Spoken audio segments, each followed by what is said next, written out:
और चलिए अब रफ्तार से देखते हैं खबरें। भगत सिंह की जयंती के मौके पर आज कन्हैया कुमार और गुजरात के निर्दलीय विधायक जिग्नेश मेवाणी कांग्रेस में शामिल हुए।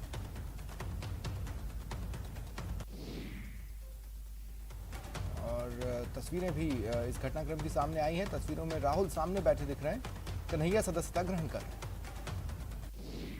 इससे पहले राहुल गांधी के साथ दोनों नेता दिल्ली के आईटीओ स्थित शहीदी पार्क पहुंचे, जहां राहुल गांधी, जिग्नेश मेवाणी और कन्हैया कुमार ने भगत सिंह की प्रतिमा पर माल्यार्पण किया। कन्हैया कुमार के कांग्रेस में शामिल होने पर वरिष्ठ नेता मनीष तिवारी ने सवाल उठाए। कहा, 1973 में लिखी गई किताब कम्युनिस्ट इन कांग्रेस को फिर से पढ़ा जाना चाहिए। पंजाब कांग्रेस में घमासान थमा नहीं है। अब नवजोत सिंह सिद्धू ने अध्यक्ष पद से इस्तीफा देकर हर किसी को चौंका दिया। सिद्धू ने कांग्रेस अध्यक्ष सोनिया गांधी को इस्तीफा भेजा। चिट्ठी में सिद्धू ने लिखा, किसी भी व्यक्ति के व्यक्तित्व में गिरावट समझौते से शुरू होती है।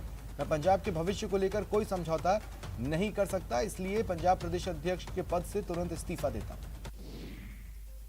इसके बाद कैप्टन अमरिंदर सिंह ने भी ट्वीट किया। उन्होंने कहा, मैंने पहले ही कहा था वो एक स्थिर आदमी नहीं है, बॉर्डर से जुड़े पंजाब जैसे राज्य के लिए बिल्कुल फिट नहीं है। इधर कांग्रेस आलाकमान ने चरणजीत सिंह चन्नी को मुख्यमंत्री बनाया था, लेकिन हाल ही में जिस तरह पंजाब में कैबिनेट विस्तार हुआ उससे नवजोत सिंह सिद्धू खुश नहीं थे। पंजाब के मुख्यमंत्री चन्नी ने आयोजित पीसी में कहा, मुझे उनके इस्तीफे के बारे में कोई जानकारी नहीं है, अगर सिद्धू नाराज हैं तो उनसे मिलकर बात करेंगे। उन्होंने आगे कहा, सिद्धू से बात करूंगा, सब ठीक हो जाएगा, मुझे सिद्धू पर भरोसा है।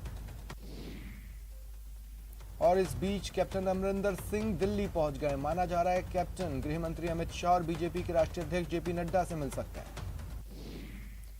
प्रधानमंत्री आज कृषि क्षेत्र में नई सौगात दी। प्रधानमंत्री नरेंद्र मोदी ने 35 नई फसलों की किस्म देश को समर्पित की, किसानों से संवाद किया।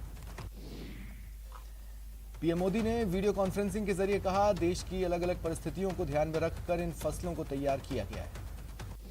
उन्होंने कहा, किसानों को पानी की सुरक्षा देने के लिए हमने सिंचाई परियोजनाएं शुरू की। दशकों से लटकी करीब 100 सिंचाई परियोजनाओं को पूरा करने का अभियान चलाया।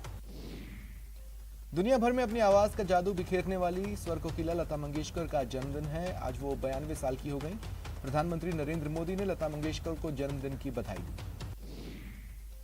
देश के गृह मंत्री अमित शाह ने नई दिल्ली में राष्ट्रीय आपदा प्रबंधन प्राधिकरण के 17वें स्थापना दिवस का उद्घाटन किया। उन्होंने आपदा मित्र योजना की शुरुआत की। कलकत्ता हाईकोर्ट ने आज भवानीपुर पर हो रहे उपचुनाव पर रोक लगाने से इनकार कर दिया। 30 सितंबर को भवानीपुर में वोट डाले जाएंगे। हाईकोर्ट ने कहा, वो 17 नवंबर को चुनाव पर होने वाले खर्च का आकलन करेंगे। इसके साथ ही कोर्ट ने बंगाल के मुख्य सचिव के चुनाव की जरूरत वाले बयान को गैर जरूरी बताया। और भवानीपुर विधानसभा उपचुनाव में सीएम ममता बनर्जी की जीत के लिए टीएमसी कार्यकर्ताओं ने हवन का आयोजन किया। चुनाव आयोग ने राजस्थान की 2 विधानसभा सीटों समेत देश की 30 विधानसभा सीटों पर उपचुनाव की तारीखों का ऐलान किया। 3 लोकसभा सीटों के उपचुनाव की तारीखों का भी ऐलान हुआ। धरियावद और वल्लभनगर विधानसभा सीटों पर 30 अक्टूबर को वोटिंग होगी। 2 नवंबर को रिजल्ट आएगा। और इसके साथ ही वल्लभनगर विधानसभा सीट पर चुनावी सरगर्मियां तेज हो गई। दावेदारों के घर कार्यकर्ता जुट रहे हैं। दिवंगत विधायक गजेंद्र सिंह शक्तावत की पत्नी प्रीति शक्तावत कांग्रेस की ओर से प्रबल दावेदार मानी जा रही है। उनके घर भी कार्यकर्ताओं की भीड़ जुट रही है, वो भी कांग्रेस की जीत का दावा कर रही है। नेता प्रतिपक्ष गुलाबचंद कटारिया ने फिर सीएम गहलोत पर निशाना साधा। कहा, सीएम मंत्रिमंडल का विस्तार नहीं कर पाएंगे, क्योंकि जिस दिन मंत्रिमंडल का विस्तार हुआ उस दिन से गहलोत सरकार की उल्टी गिनती शुरू हो जाएगी। बीजेपी सांसद जसकौर मीणा ने उत्तर प्रदेश में एक बार फिर बीजेपी की सरकार बनने का दावा किया। कहा, योगी सरकार ने जनता को विकास और सुरक्षा दी है।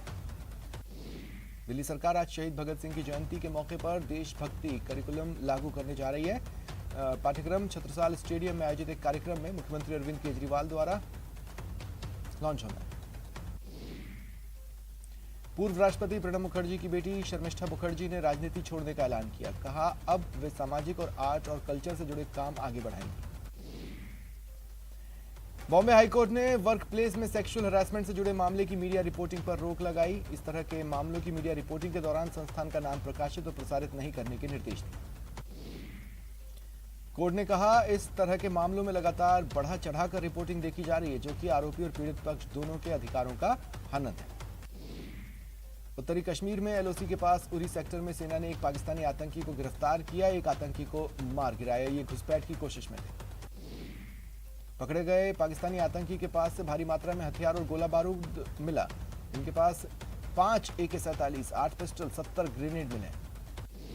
15वीं कोर के कमांडर जनरल डीपी पांडे ने बताया, बर्फ पड़ने से पहले पाकिस्तान की तरफ से घुसपैठ की कोशिश बढ़ जाती है। फिलहाल हालात बेहतर हुए हैं। पाकिस्तान इसे बिगाड़ने की कोशिश कर रहे हैं। जैसलमेर पुलिस ने 3 साल पुराने हत्या के केस का खुलासा किया। बेंगलोर निवासी संजय और विश्वास SD नामक 2 आरोपियों को गिरफ्तार किया। बीकानेर में होटल में खाना खाने गए कांस्टेबल और उनके दोस्त की कुछ लोगों ने बेरहमी से पिटाई की। दोनों गंभीर रूप से घायल हैं।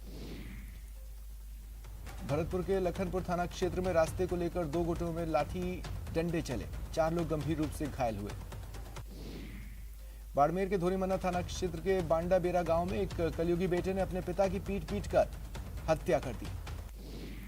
टोंक जिले के पिपलू थाना इलाके में विवाहिता ने फांसी का फंदा लगाकर आत्महत्या कर ली। 30 साल की विवाहिता पिछले 5-6 महीने से मानसिक रूप से परेशान है। धौलपुर के घड़ी लज्जा गांव में 20 वर्षीय विवाहिता का शव फांसी के फंदे पर झूलता मिला। पुलिस ने शव का पोस्टमार्टम करवाया। सीकर के खंडेला में एक बदमाश ने कपड़ों के शोरूम में फायरिंग की।